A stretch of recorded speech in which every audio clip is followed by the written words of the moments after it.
Let's focus on what else happened, shall we, in the other FA Cup semi-final, because, Craig, it was interesting, I'm sure, like the rest of the world. I was watching the preview show that you were on, and you were talking, even before kick-off, about the fact that maybe City were a little arrogant going into this game.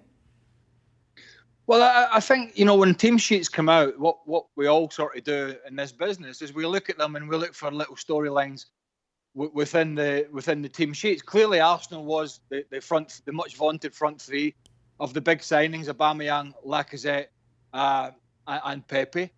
So that sort of stuck out. And the thing that stuck out for me, and I said to you yesterday, was no natural defensive midfielder. Now, people can throw some mud around and say, well, Gundogan can do. Gundogan is a bit of an all-round player, but he's not a natural defensive midfielder. And that stuck out to me, Dan, because it doesn't take a rocket scientist to tell you where the biggest Achilles heel has been for Manchester City. That has been when they've been in possession, they've been butchered on the counter-attack because defensively they've been poor, they've been positionally poor, and they've made bad decisions. And when you think about it, Arsenal were always going to sit in. City were always going to dominate this game. But when Arsenal pinched the ball and hit it over the top or tried to utilise that space in front of the back four with that front three, surely to hell, as one of the best coaches on the planet, you got to realise that even in a game where you're boss in possession, you need to have a Fernandinho or a Rodri organising the back four and organising the players around you. And they just didn't have that.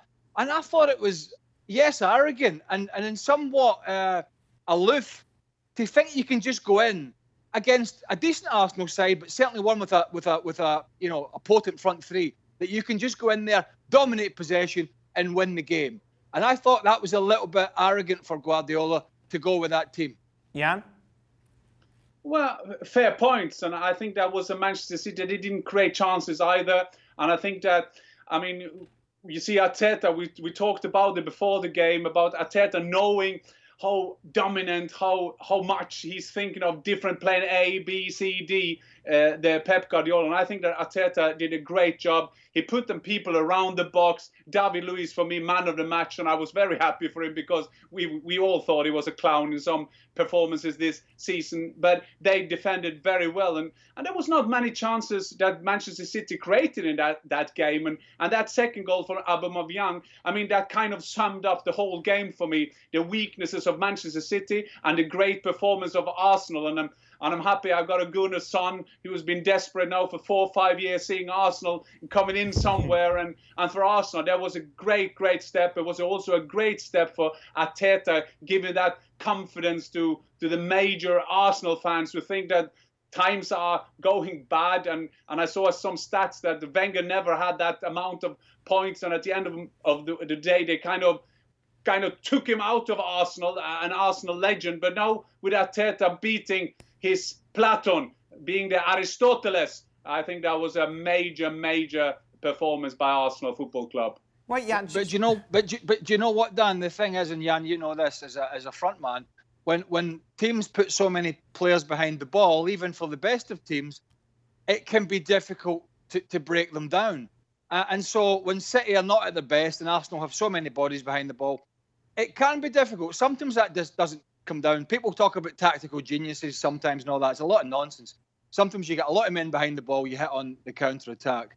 The one thing I would say here about, I know we're going to discuss Man City at some point in terms of potential signings, but it just seems to me these days with some of these coaches, right? Guardiola has pretty much known about the problems in his squad from the start of the season. Certainly, a third of the way into the season, Dan, he knew with the Laporte injury and other issues, the back four was a problem. The space in front of the back four was a problem. The fact that Fernandinho had to go back and play there was an issue, but he'd signed Rodri.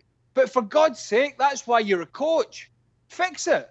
Try your best to fix it during the season. Work on it. Don't just talk about, well, the transfer window's coming, so we'll go and sign X, Y, and Z, and that'll solve the problem.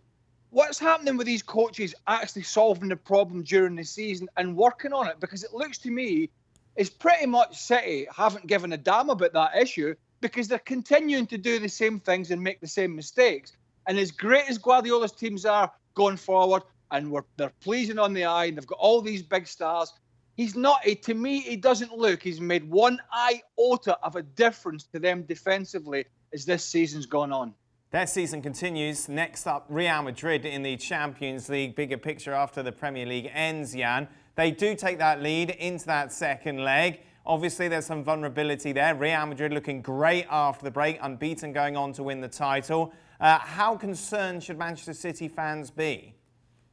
Well, it's a very good point, because when the time this game was to be played, you will say that Manchester City will kind of fly that through. And then you see Manchester City's form, and you see Real Madrid. There is something about Real Madrid, and they got exactly what Manchester City and some teams are lacking. They have, for example, a Ramos there, a winner, a proven winner, and you just get that feeling, that winning mentality, that will is like unbelievable at Real Madrid, and you sometimes miss that by some of the Guardiola's team. And I remember also that sometimes the Guardiola's team, it was the same at Bayern Munich at the end. The couple of last months of the season, they kind of fade away. And when you see Real Madrid now, we're talking about their coach, I mean, is there any chance that we can start rating Zidane? When they're doing well, we see he leaves his stars to themselves.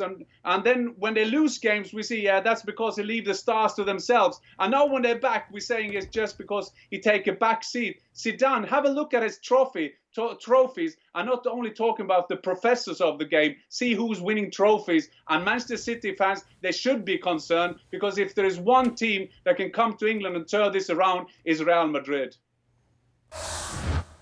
Thanks for watching ESPN on YouTube. For more sports highlights and analysis, be sure to download the ESPN app. And for live streaming and premium content, subscribe to ESPN+.